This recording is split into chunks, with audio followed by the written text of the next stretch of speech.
Друзья, всем привет!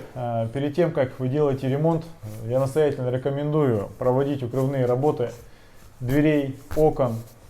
Вот на примере этой двери здесь у нас используется гофрокартон и специальный скотч, который не оставляет следов. Раньше мы, как и все, укрывали это пленкой, что приводило к повреждениям, пыли, и стандартным скотчем, что оставляло все вот эти нюансы, которые долго-долго приходилось вычищать. Используйте советы профессионалов и делайте все качественно.